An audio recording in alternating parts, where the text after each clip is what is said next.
Assalamualaikum warahmatullahi wabarakatuh. Kami daripada kumpulan 4 hari ini akan membentangkan debat sebagai metode dakwah dalam toleransi agama. Assalamualaikum warahmatullahi wabarakatuh. Nama saya Siti Fatin Atirah binti Junaid. Nombor metrik D19312453. Saya akan bentangkan berkaitan konsep dan definisi debat. Baiklah, sebagaimana yang diketahui, banyak pendapat yang diketengahkan berkaitan definisi debat ini. Secara umumnya, debat ini merupakan perbincangan antara dua belah pihak yang berbeza pendapat mengenai sesuatu isu, iaitu di mana setiap pihak akan mengemukakan pendapat masing-masing untuk mencari kebenaran atau mencari jalan penyelesaian berkaitan sesuatu isu itu. Selain itu, menurut Kamus Dewan Bahasa edisi keempat, debat ini didefinisikan sebagai perbahasan, iaitu seperti berdebat-debatan untuk bertukar fikiran yang biasanya bertentangan atau bantahan berkaitan sesuatu perkara. Maksudnya di sini, debat ini bertujuan untuk mengemukakan alasan dan hujah berkaitan sesuatu perkara, sama ada untuk memberi pandangan atau membantah sesuatu perkara yang telah dibahaskan itu. Seterusnya, menurut Dodi Henricus 1991, debat ini merupakan perbahasan antara individu atau kelompok dengan tujuan untuk mencapai kemenangan satu pihak, iaitu di mana debat ini boleh dilakukan secara individu dengan individu lain atau dilakukan secara berkelompok dengan membahaskan pendapat masing-masing supaya dapat mencapai kemenangan untuk satu pihak. Manakala definisi debat menurut Asmah Haji Omar 2000, debat ini merupakan satu bentuk perbahasan atau perbincangan yang penuh dengan konflik. Oleh itu, pendebat perlu menyampaikan hujah dengan baik dan betul supaya dapat memastikan bahawa hujah yang disampaikan itu jelas dan tepat.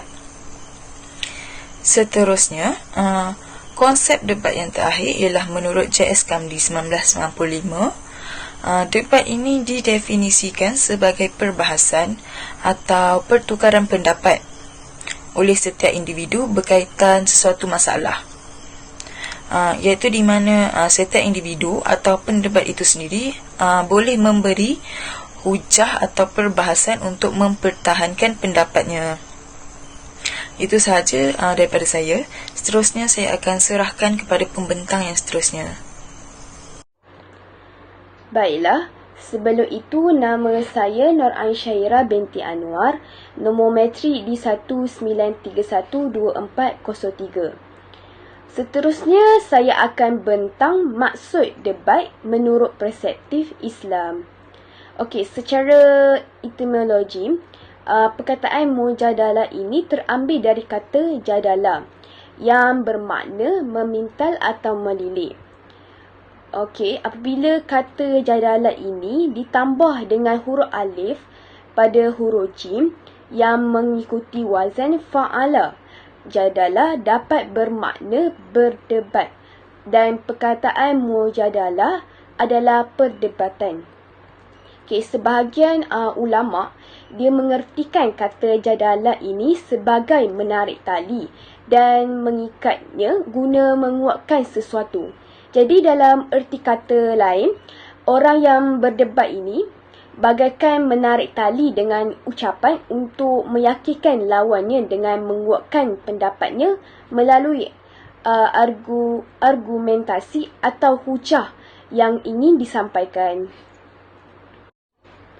Baiklah, poin yang kedua adalah Syed Azhar Syed Muhammad Syed Tantawi menyatakan maksud perdebatan atau dipanggil sebagai al-mujadalah ini adalah menundukkan dan menggalakkan musuh melalui penegakan hujah serta bukti-bukti yang kukuh.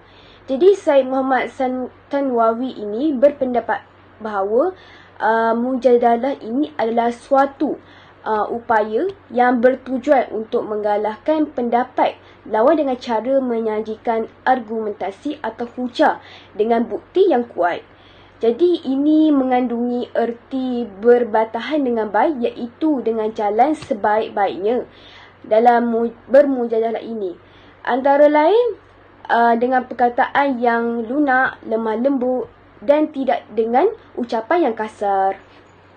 Jadi poin seterusnya, poin yang ketiga, ilmu perdebatan atau dikenali sebagai adab al-bait, walaupun berakar seawal daripada ilmu jadal ini dan logik, iaitu mantik. Ia sebenarnya ditemui dalam bentuk disiplin ilmu melalui penulisan Imam Ruknuddin Al-Amidi dan Imam Syamsuddin Al-Samarkandi. Jadi sebelum daripada itu, masyarakat Arab dan juga dunia Islam sudah pun mempraktikan pelbagai teknik-teknik penhujahan ini seperti satira, iaitu al-hijah, saling mengkritik, iaitu al-naqai dalam puisi, mujadalah dalam konteks Al-Quran dan perselisihan, iaitu khilaf, serta dialektik dalam perbahasan fiqh dan akidah. Okey, seterusnya dalam firman Allah Subhanahu wa taala dalam surah Al-Nahl ayat 125. A'udzubillahi minasyaitonirrajim. Ud'u ila sabili rabbika bil hikmati wal mau'izatil hasanah wajadilhum billati hiyal ahsanu inna rabbaka huwa a'lamu biman dalla an sabilih wa huwa a'lamu bil muhtadin. Maksudnya, serulah ke jalan Tuhanmu, wahai Muhammad, dengan hikmah kebijaksanaan dan nasihat pengajaran yang baik, dan berbahaslah dengan mereka yang engkau serukan itu dengan cara yang lebih baik. Jadi, ayat Al-Quran di atas menerangkan cara-cara berdakwah, mengajarkan dan menyebarkan agama Islam. Dalam ayat Al-Quran di atas, Allah menyarankan kepada Nabi Muhammad SAW dengan tiga cara bagi menyeru manusia kepada Allah. Okey, iaitu pertama, hikmah adalah cara yang boleh diterima oleh orang lain dan menempatkan segala sesuatu pada tempatnya. Okey, selain itu, yang kedua, mau'izah hasanah adalah nasihat dan tutur kata yang baik. Dan yang ketiga, mujadalah hasanah adalah berhujah dan berdiskusi dengan baik, rasional dan harmoni. Jadi, Imam Al-Qurtubi berkata sekiranya ada keperluan untuk perdebatan, hendaklah dilakukan dengan baik demi mencari kebenaran. Oleh itu, mujadalah ini adalah nama bagi perbuatan jadal. Dalam ilmu perdebatan, jadal ialah perdebatan bukan dengan bertujuan untuk menzahirkan kebenaran, bahkan untuk mengalahkan lawan. Jadi sebaliknya,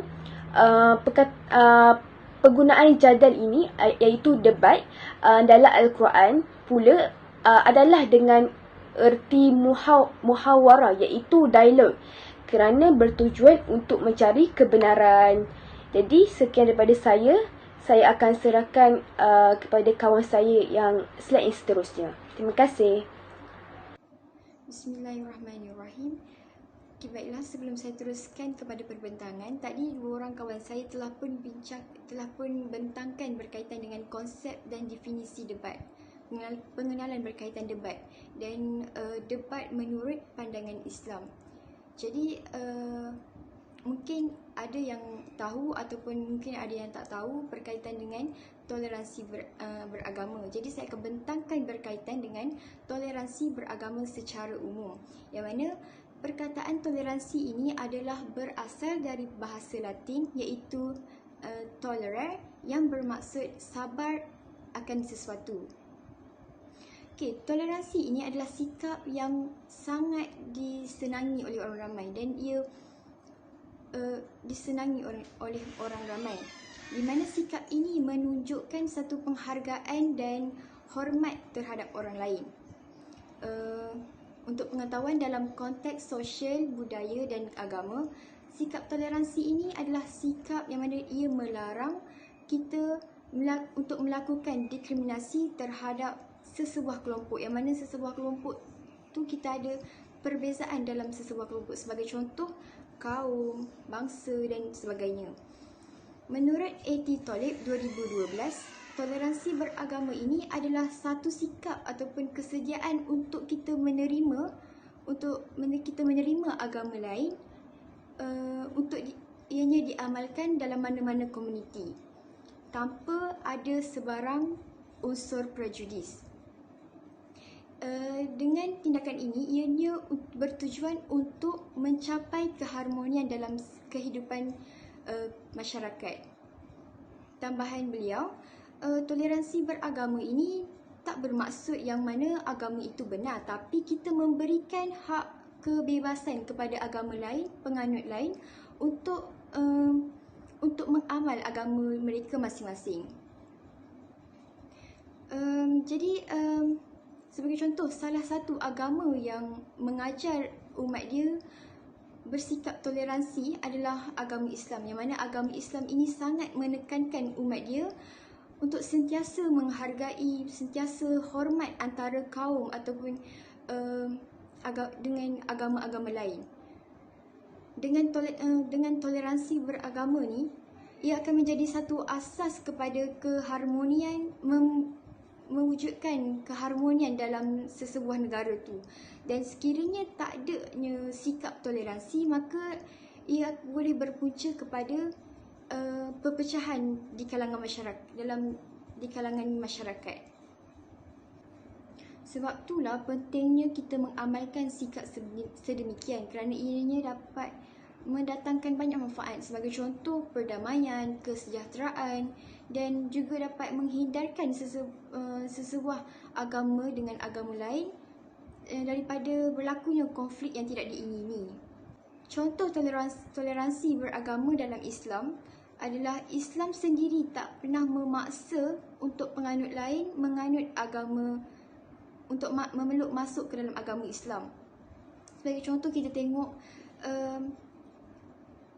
pendakwa-pendakwa dekat televisyen, dekat YouTube dan sebagainya, tak adanya dia nak maksa yang kalau awak ni tak masuk Islam, saya ugut bunuh, sebagai contoh. Kita tak adanya macam tu. Jadi dia ada cara yang tersendiri untuk ajak penganut agama lain tu untuk masuk ke Islam. Maksudnya dia menerangkan apa tu berkaitan dengan Islam ni macam mana dari segi pemakaian dia dan sebagainya lah. Dan yang kedua adalah tidak mengganggu ibadah dan kegiatan keagamaan orang lain. Kalau kita tengok kita sendiri pun, kalau kita tengok orang agama lain, dia sembahyang dekat kuil ataupun depan berhala dia, kita tak pernah dengar pun yang ada orang Islam ni dia ganggu agama lain semasa beribadah. Dan yang ketiga adalah tidak merosakkan tempat ibadah dan mengganggu ketenangan orang Islam. Dan saya ada sediakan contoh dalil yang mana membuktikan bahawasanya agama Islam ini tidak memaksa penganut lain untuk memeluk Islam, iaitu dalam surah Al-Baqarah ayat 256. Bismillahirrahmanirrahim.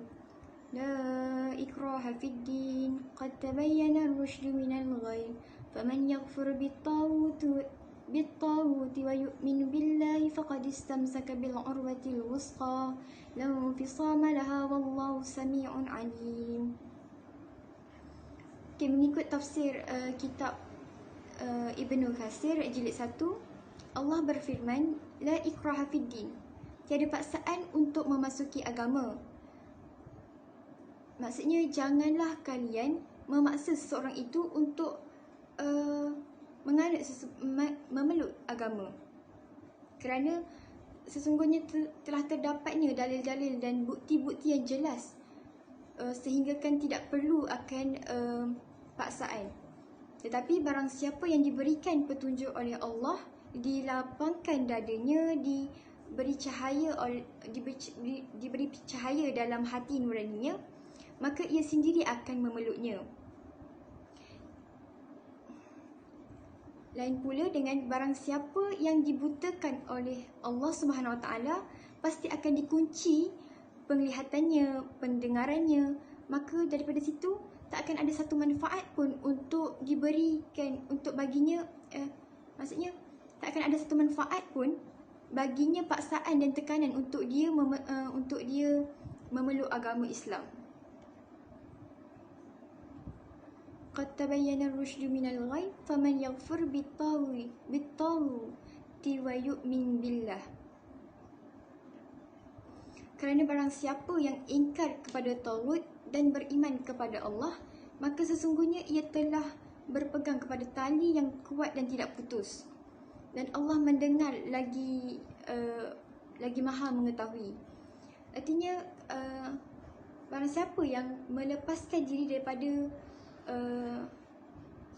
daripada sekutu, berhala dan apa yang disembah oleh syaitan merupakan penyembahan, melainkan Allah Subhanahu Wa Taala mengesakannya, menyembahnya dan bersaksi bahawa tiada ilah, tiada Tuhan melainkan Allah. Faqad istamsaka bil urwatil wusqa lam fisama laha wallahu sami'un alim. Maka sesungguhnya ia telah berpegang kepada tali yang amat kuat dan tak akan putus.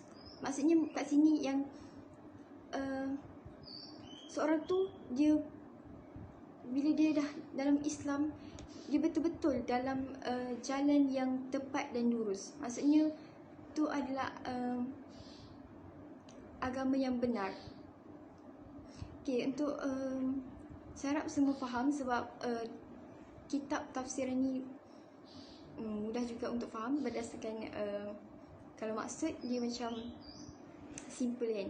Jadi kalau saya terangkan dalam kitab mengikut tafsir, kitab tafsir ni dia macam terperinci sikit. Okey, itu saja. Kemudian kita tengok isu yang pernah jadi.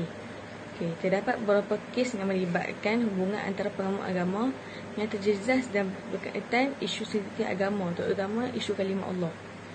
Isu ni pernah berlaku apabila pihak gereja menggunakan kalimah Allah sebagai terjemah untuk God bagi terjemahan Bible bahasa Malaysia.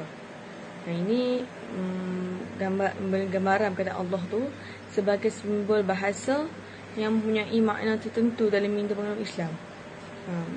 Bagi umat Islam, perkataan Allah tu sebagai simbol bahasa yang ada makna tertentu dalam minda umat Islam, minda kita, ialah Tuhan yang Maha Esa, Allah Tuhan yang tempat berlindung, Tuhan tidak beranak, Tuhan tidak berbapa dan tidak sekutu dengannya, seperti dalam surah Al-Ikhlas. Auzubillahi minasyaitonirrajim. Bismillahirrahmanirrahim. Qul huwallahu ahad, Allahus samad, lam yalid wa lam yulad wa lam yakul lahu kufuwan ahad. Firman Allah, Dia Allah yang Maha Esa, Allah adalah Tuhan yang bergantung kepadanya segala sesuatu dan tidak ada seseorang pun yang setara dengannya. Ikhlas ni bukan sekadar nama surah je, tapi juga dia ada isi tersirat dia. Kerana ini berkaitan dengan, secara eksklusif berkaitan dengan tauhid. Makna tertentu bagi Allah, bagi kita, menurut kita, berbeza antara lafaz dan istilah. Dari perkataan, selalunya digunakan untuk makna umum. Tapi bagi istilah, dia merujuk kepada penggunaan perkataan bagi sesuatu makna spesifik, bukan umum yang berkongsi. Kemudian pihak gereja mengatakan kalimah Allah ni bukanlah eksklusif untuk umat Islam saja, tapi kerajaan berhujah bahawa kalimah Allah hanya boleh digunakan eksklusif oleh orang Islam sahaja. Dan isu yang kedua, isu pembinaan kuil Hindu di Seksyen 23 Shah Alam Selangor pada tahun 2009 yang telah menimbulkan kemarahan penduduk Melayu Islam di kawasan berkenaan. Kes ini bermula apabila penduduk di Seksyen 23 membantah cadangan pembinaan kuil di kawasan mereka yang majoritinya beragama Islam berbanding hanya 40 orang penganut Hindu. Kira-kira 200 penduduk bertindak mengadakan perhubungan selepas solat Jumaat bagi menyuarakan bantahan tersebut. Tetapi keadaan bertukar menjadi kecoh dan kontroversi apabila di kalangan individu memintai perhubungan itu ada yang membawa kepala lembu semasa berarak ke bangunan setiausaha kerajaan negeri. Macam kita tahu, lembu adalah salah satu Tuhan bagi agama Hindu. Masalah pemindahan kuil di mata tempat. Masalah yang disebut berhubungan pemindahan kuil secara pacak sahaja memang diatasi dengan adanya garis panduan yang jelas. Berdasarkan garis panduan inilah, kuil yang sedia ada ingin dipindahkan. Ianya bukan kuil baru dan ianya bukan melalui dasar pacak sahaja. Satu kuil itu adalah untuk kegunaan penganut Hindu di Seksyen 19, 20 dan 23 yang dimaklumkan jumlahnya melebihi 10,000 orang. Tindakan ini menimbulkan kemarahan penganut agama Hindu akibat penghinaan yang melampau. Kesiannya telah mengakibatkan hubungan penganut dan India menjadi tegang. Dalam Islam mengajar kita agar marah pasal agama tidak mengapa, tapi jangan sampai menghina. Dan memang benar Islam itu adil dan Islam juga menjaga agar penganut agama lain boleh melakukan ibadah agama mereka secara aman. Yusuf Qaradawi juga menyebutkan dalam bukunya bahawa Islam ini menjaga keamanan penganut agama. Assalamualaikum, saya Nurul Syairah binti Mu'jibin, nombor matrix D1911555. Baiklah, hari ini saya akan menerangkan mengenai kelebihan debat dalam menyelesaikan isu agama. Okey. Debat sebenarnya mempunyai kelebihan dan manfaat dalam menyelesaikan isu agama. Antara kelebihannya adalah mempersembahkan hujah, iaitu tazkirah. Tazkirah adalah ceramah ringkas tentang agama Islam sebagai peringatan perenungan pedoman di muka bumi ini.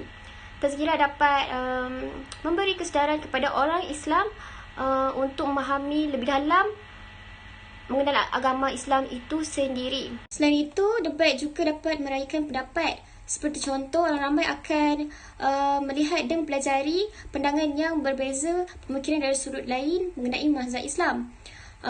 Bukan itu sahaja, ia dapat mengajak dan memberi teladan kepada orang ramai yang menonton perbahasan tersebut. Contohnya, perbahasan mengenai cara sertu yang betul dalam Islam. Ramai yang menonton pasti akan memperbaiki cara mereka dan memperluaskan lagi pengetahuan mereka mengenai hukum agama. Seterusnya, debat juga dapat membuang stigma pemikiran yang negatif. Contoh isu yang dibahaskan oleh pendapat mengenai orang Islam membela anjing. Dalam Islam dibenarkan untuk orang Islam membela anjing, tetapi hanyalah anjing buruan, anjing penjaga kebun atau harta. Namun kebanyakan stigma pemikiran orang Islam berpendapat bahawa membela anjing itu benda yang salah dalam Islam dan diharamkan. Oleh itu, orang ramai akan berfikiran terbuka mengenai isu tersebut dan tidak memandang negatif mengenai orang yang membela anjing. Dan yang akhir sekali, perdebatan boleh membezakan agama dan adat. Seperti contoh, agama mempunyai mas kahwin, tapi sambutan Maulid Rasul tidak diwajibkan, manakala adat mempunyai hantaran. Dan umat Islam menyambut Maulid Rasul sebagai budaya dan adat. Hal ini dapat mengelakkan kesalahfahaman orang ramai mengenai agama ataupun adat dan budaya. Sekian, terima kasih. Baiklah, untuk slide yang terakhir ialah kesimpulan. Sebagaimana yang kita ketahui, terdapat pelbagai cara yang kita boleh gunakan untuk menyampaikan dakwah. Antara salah satu cara yang kita boleh gunakan adalah dengan berdebat. Seterusnya, debat ini bukanlah medium untuk berbalah dan meraih kemenangan bagi satu pihak. Namun debat ni adalah salah satu platform untuk kita bertukar pendapat. Okey, ini kerana debat ini merupakan perbincangan yang berbentuk forum atau penerangan yang berkesan selari dengan arahan Allah Subhanahu Wa Taala untuk berhujah secara rasional dan matang. Yang terakhir adalah toleransi agama merupakan sikap yang perlu ada dalam diri setiap individu. Okey, ini kerana toleransi agama itu adalah sikap yang baik, di mana ia adalah sikap yang saling menerima dan terbuka terhadap adanya umat yang pelbagai agama. Okey, ini menunjukkan bahawa setiap individu itu perlu menghormati satu sama lain walaupun menganut agama yang berbeza. Itu sahaja daripada kumpulan 4. Sekian, terima kasih.